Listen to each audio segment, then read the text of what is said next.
Shaheen. Your mayor, Eric Smear. And your next Congresswomen, Carol Shea Porter and Annie Carter. It is good to see all of you. And it's just great to be back in Portsmouth. I was telling John that I love you back. I was telling John that I will always have great memories of Portsmouth because one of the things that happens as you're running for president is the bubble starts closing in on you. So I still remember some of the last places where I got to take a walk with nobody around. And Portsmouth in 2007 was one of those places. It was a gorgeous day like today. And we walked and we came right down here. And there was a theater, an improv thing going on. And I sat there and I think I might have bought some ice cream. Now, which reminds me, by the way, Malia and Sasha love New Hampshire not only because this is where they go to camp, but it's also where they first campaigned with us, and I think the first day of campaigning, they got ice cream 4 times in a row. So they turned to Michelle and me and they said, we love this campaigning thing. We want to campaign with you all the time. Now, I just come from Charlotte, where we had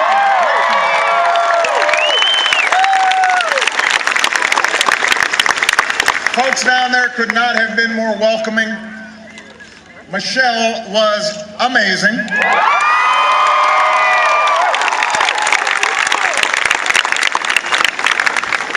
President Clinton made the case in the way only he can. You know, somebody emailed me after his speech. They said, you need to appoint him Secretary of Explaining Stuff. That's pretty good. I like that. Secretary of Explaining Stuff. Explaining. Joe Biden was fired up.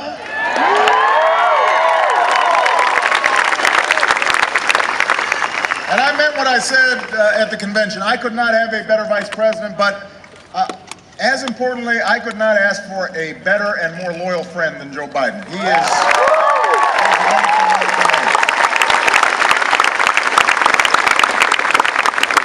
And last night I did my best to lay out the stakes in this election. You see, now that both sides have made their argument, there's a big choice to make.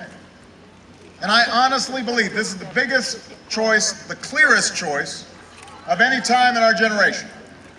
Because it's not just a choice between 2 candidates or 2 political parties, it is a choice between 2 different paths for America. 2 fundamentally different visions for how we move forward. See, ours is a fight for that basic bargain that built the largest middle class and the strongest economy the world has ever known. The promise that hard work will pay off, that responsibilities will be rewarded, that everyone gets a fair shot, everybody's doing their fair share, everybody's playing by the same rules, from Wall Street to Main Street to Washington, D.C. That basic bargain is why I ran for president, and that's why I'm running again.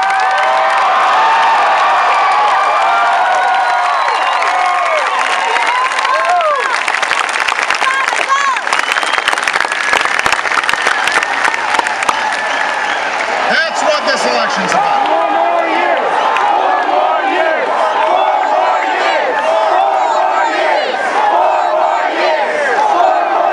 That is what this election is about. I mentioned last night, I got my start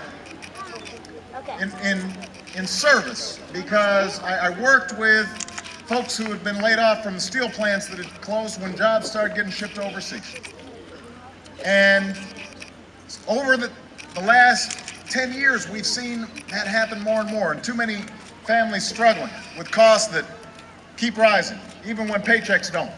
So people are having to use their credit cards or home equity loans just to try to make the mortgage or pay tuition or put gas in the car or food on the table. And that debt is why this house of cards collapsed in the Great Recession. Millions of innocent Americans losing their jobs and their homes, folks losing their life savings. And we are fighting to recover from that. And it's a long, tough journey. But our friends at the Republican convention, they talked a lot about what they thought was wrong with America. They didn't tell you what was right. They didn't tell you what they do to make it right. They want your vote, but they don't want to show you their plan. And that's because they know their plan won't sell. That's because all they've got to offer is the same prescriptions that they've had for the last 30 years. Tax cuts, gut some regulations, and more tax cuts. Tax cuts when times are good, tax cuts when times are bad. Tax cuts to help you lose a few extra pounds. Tax cuts to improve your love life.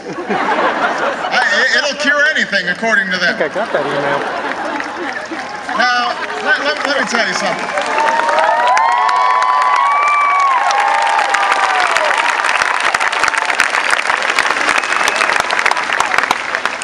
Listen, I've cut taxes for people who need it.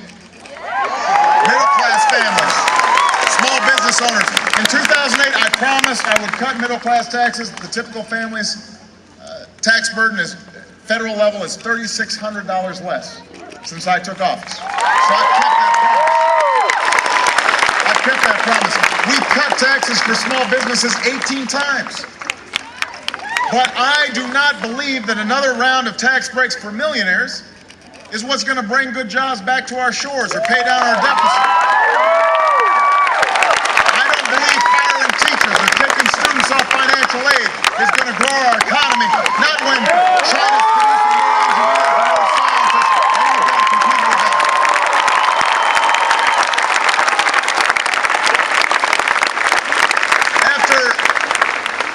We were on the brink of financial meltdown because of irresponsible decisions made on Wall Street. I don't believe that rolling back regulations there is somehow going to help small business women or businessmen expand or laid off construction workers get back to work.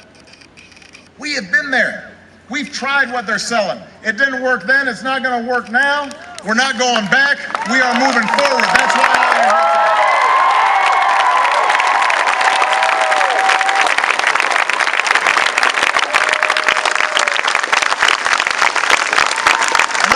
Pretend that this path is quick or easy. And by the way, I never have. As Bill Clinton reminded us on Wednesday night, it's going to take more than a few years for us to solve challenges that we're building up over decades. We know that. Today we learned that after losing around 800,000 jobs a month when I took office, business once again added jobs for the 30th month in a row.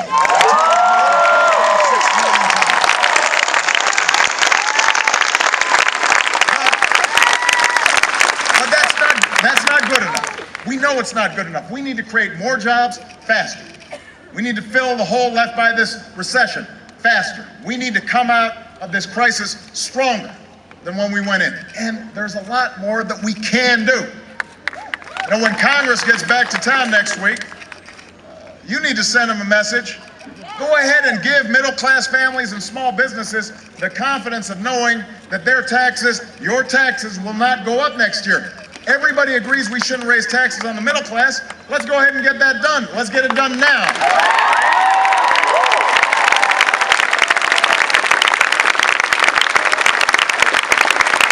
And by the way, if the Republicans are serious about being concerned about joblessness, we could create 1 million new jobs right now if Congress would pass the jobs plan that I sent to them a year ago.